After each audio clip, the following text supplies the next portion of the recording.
Good morning. This is Professor Lisa Runquist talking about the special tax and other considerations for ministers and other employees of religious organizations. Last week we went through the whole area of the general employment law, which again I cannot emphasize enough is very important, especially with nonprofits, since that's an area that a lot of lawsuits do occur. But there are a lot of specifics that do involve religious organizations and churches that we're going to talk about today. And we'll start with the question of who is a minister. And there's no question that the church has a right to select its own ministers. The government has nothing to say about that. And the Hosanna Tabor case is one that really is a great case, one that you should all look at because it makes it clear that just because someone wants to keep a job does not give them that right, and that a minister can be a minister of the gospel, not just your principal minister, but if indeed you have employees or people that are serving your congregation in different ways. In this case, was actually someone who was a teacher, but they were not just a teacher off the street. They had taken classes and they had been confirmed. When you're dealing with a ministry, it's ordained, licensed, and commissioned is the language that is used with regard to a minister.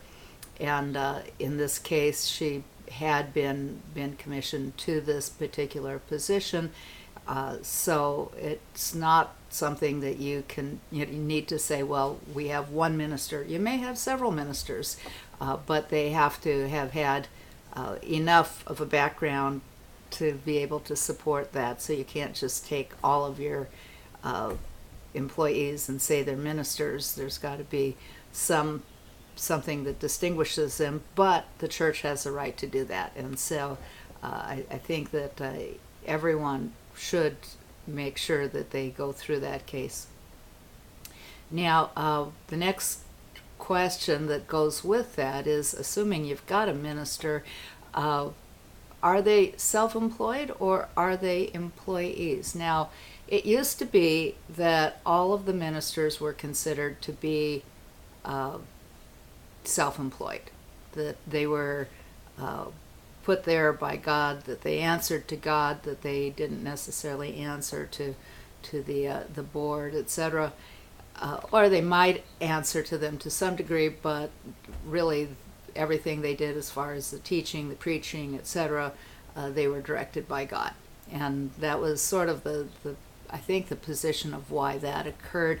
And when you look at the Internal Revenue Code, it's very interesting when you get to ministers, because ministers, for example, are not required to have withholding unless they agree and the church agrees. So it's sort of the opposite way, where normally there would be withholding unless there's a specific objection that's based on religion. But in this case, withholding of ministers is specifically not required by the Internal Revenue Code unless, as I said, both the church and the minister agree that there should be withholding.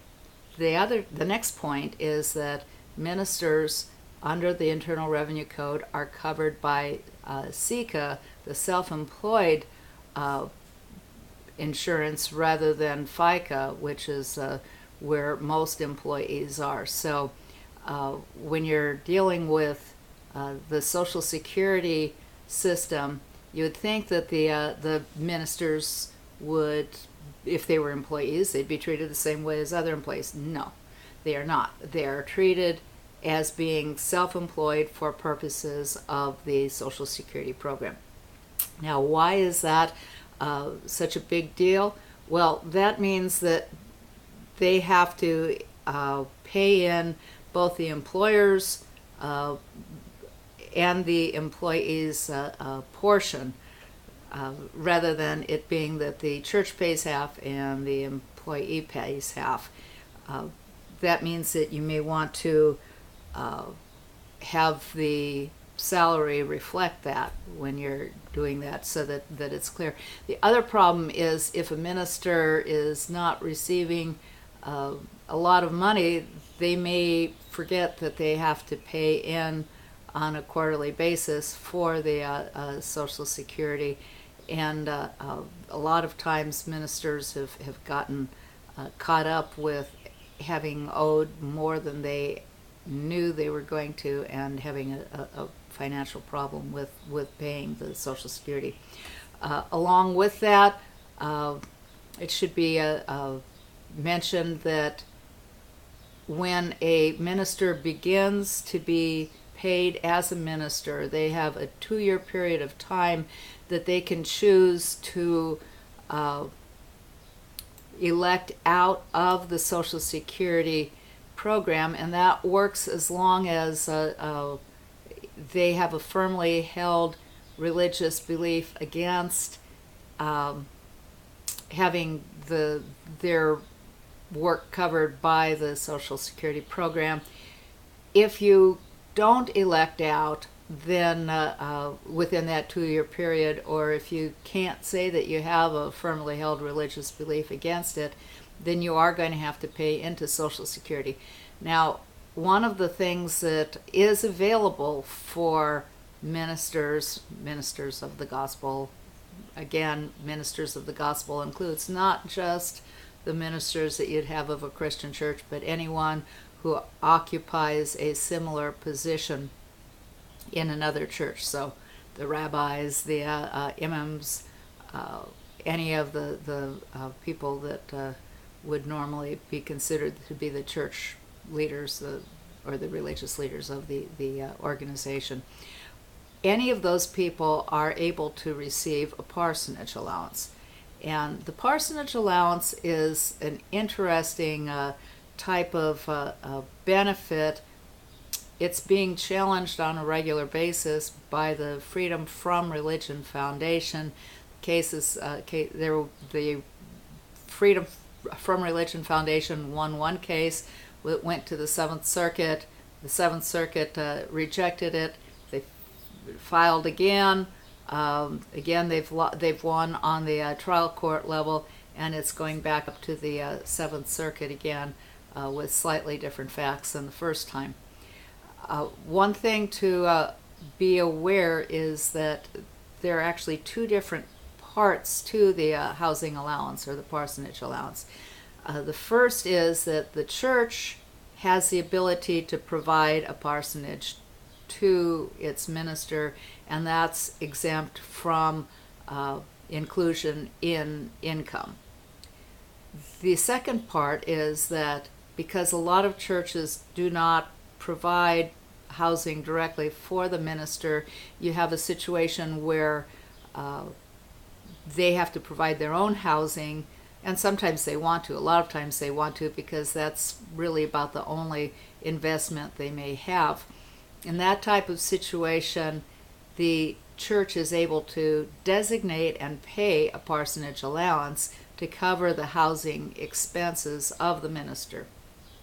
And it's actually the second part that's being challenged at this point by the Freedom from Religion Foundation. The difference, or the problem, if you only provide for the first part and not the second, is that you're saying, well, we're going to provide a benefit to some organizations that we don't provide to everyone. And that's problematic because it can be interpreted as favoring one type of religion or religious structure over another. And so that's why the 2 parts were put together. Now, the first point I want to make at this point, tying into the SICA, is that although the parsonage allowance is able to be excluded from income, it has to be added back in when you're figuring out what this the Social Security payment is. So it's not exempt from Social Security. So if the pastor is paying into the Social Security program, it has to cover the amount that is being received as a parsonage allowance, even if that's not treated as income for income tax purposes. Now, the parsonage allowance, the other thing to note is that in addition to the parsonage allowance being excluded from income, it is you still have the benefit of whatever deduction there is on the mortgage, and that's decreased with the last change in the tax law, but at this point it's still the mortgage deduction is still a benefit that is available. So it's sort of a double dipping type thing there. Now, the next thing I'd just like to talk about briefly is the whole area of unreasonable compensation and intermediate sanctions. I think you've already dealt with that to some degree, but it's really, really important to realize that this applies to churches as well as everyone else. And it's when you set the compensation for the minister, that includes the parsonage allowance and it includes whatever other benefits you're giving, and that has to be reasonable based on what the services are that are being provided. One other thing with the parsonage is that it's limited by the fair rental value of the property, but it can include the amount that is paid to provide the housing.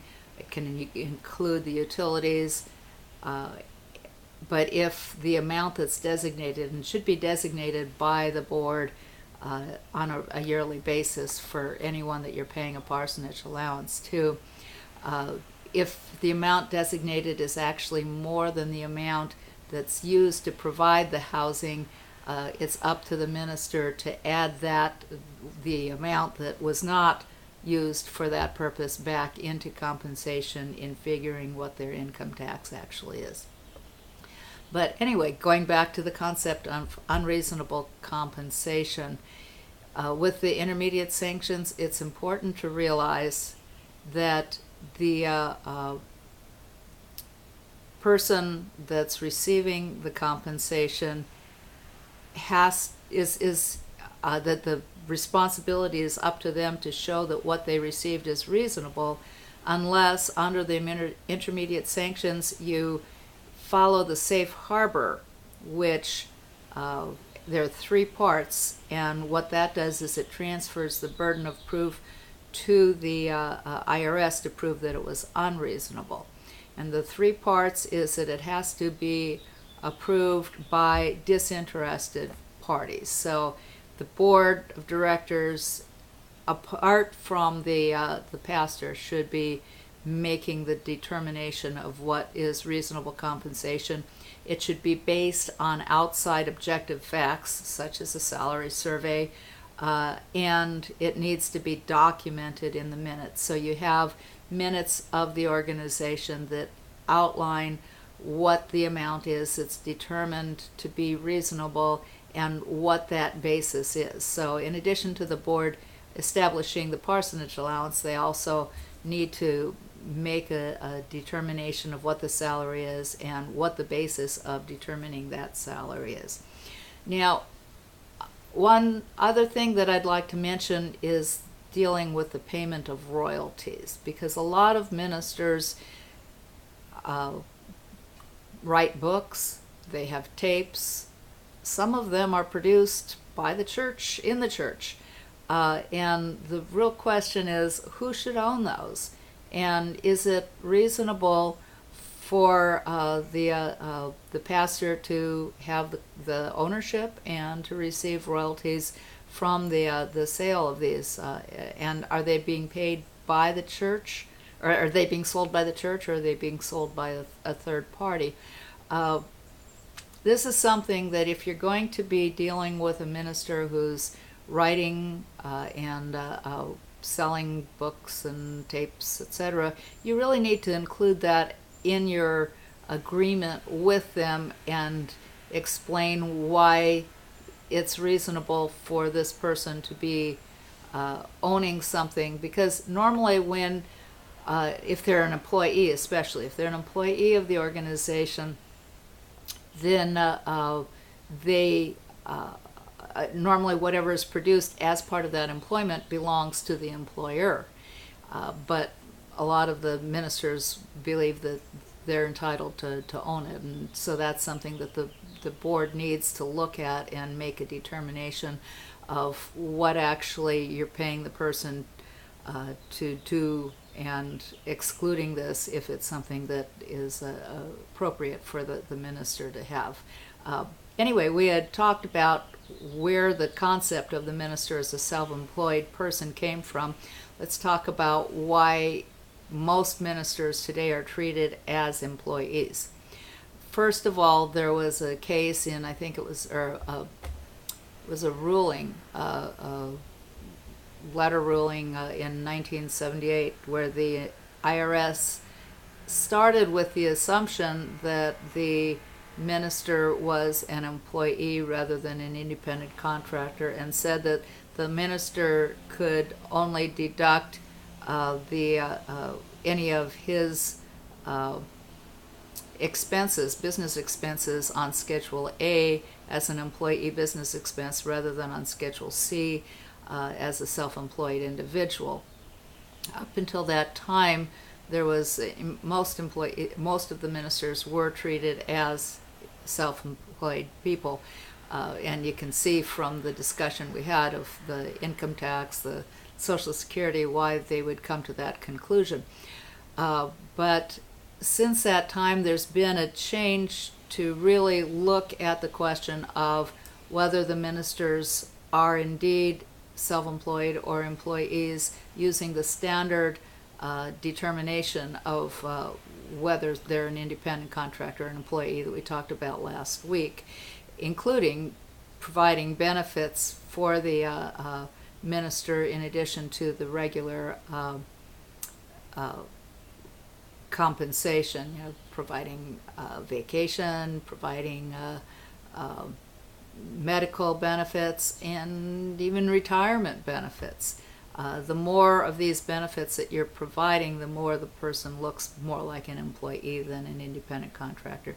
And so as a result, most of the large churches have moved away from the concept of the minister as a self-employed individual, and are treating them as employees instead. So that's the way it tends to be going. There's still a number of small churches that have treated the ministers as independent contractors, but like I said, the movement is to treat them as employees. And so if they're an employee, then the question of payment of royalties becomes more of an issue that needs to be addressed as part of the employment agreement.